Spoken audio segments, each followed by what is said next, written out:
వచ్చిన ముఖ్య ఉద్దేశం ఏంటో మీలో ఒక సహచరుడిగా మీ ఆలోచనను రేకెత్తించే ఒక వ్యక్తిగా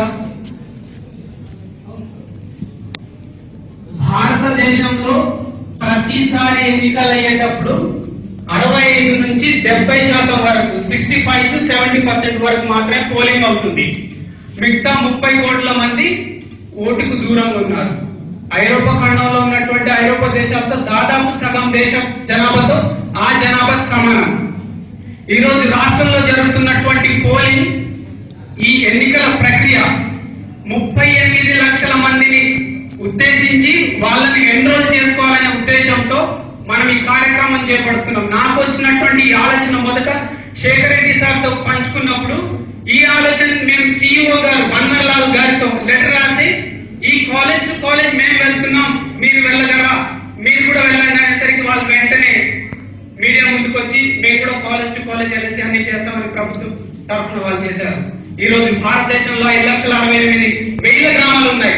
ఆంధ్రప్రదేశ్ లో 27,379 గ్రామాలు ఉన్నాయి. తెలంగాణలో దాదాపు 10,000 గ్రామాలు, 452 మండలాలు. భారతదేశంలో కులాలు, మతాలు ఇలా ప్రాంతాల వారీగా చూసినా సరే, కానీ ఎందుకు యువకులు ఒక్క విషయం గమనించండి, భారతదేశ మా యువకుల మీద మన మీద రెండు రంగాలు, ఒకటి సినీ రంగం, ఒకటి రాజకీయ రంగం మన మీద పెను ప్రభావం చూపించేది. ఆ రాజకీయ అది 2 రథ చక్రాలు అయితే ఆ రథానికి ముందు తీసుకెళ్లేది హార్సే ఈ స్టూడెంట్స్, ఈ యువకులు. నేటికి ఉన్నటువంటి భారతదేశంలో 70% ఉన్నటువంటి యువకులు అనేసి ఈ సందర్భంగా నేను ముందు మనం చేసుకుంటున్నాను. ఆ హార్స్ ని తీసుకెళ్లేది మనమైతే ఆ 2 చక్రాలు మన మీద ప్రభావం చూపుతున్నాయి. అందుకే మంచి నాయకుల్ని ఎన్నుకుందాం, మనమందరం ఓటుగా నమోదు చేసుకుందాం అనేసి ఈ ముఖ్య ఉద్దేశంతో ఈ రోజు ఇక్కడ రావడం జరిగింది. ఈ అవకాశం ఇచ్చినటువంటి ఈ సభా వేదిక మీద ఆశీలైనటువంటి పెద్దలందరికీ, వాళ్ళ కొడుకంత వయసు నాది. 2002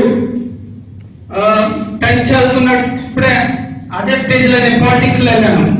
అప్పటి నుంచి అన్ని విభాగాల్లో పనిచేసుకుంటూ వచ్చి ఈ రోజు సొసైటీ ఎక్కడ where is facing many more problems. Why are students going back?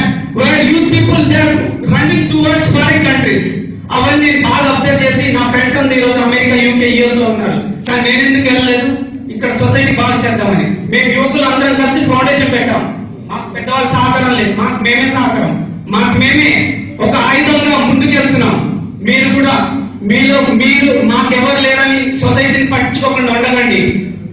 ఇక్కడ ఆశలు లేనటువంటి పెద్దలందరూ ఆశీర్వాదంతో మనకి అవకాశం ప్రతిసారి ఇచ్చే మన పూజలైనటువంటి గురు పూజలైనటువంటి వాళ్ళకందరి ఆశీస్సులతో మనం ముందు సాగుతామని ఈ అవకాశం ఇచ్చినటువంటి పెద్దలకు, ఈ అవకాశం ఇచ్చినప్పుడు ఈ మాటలు మీరందరూ ఆలకించినందుకు నా సోదరులందరికీ కృతజ్ఞతలు తెలుపుకుంటున్నాను. Thank you.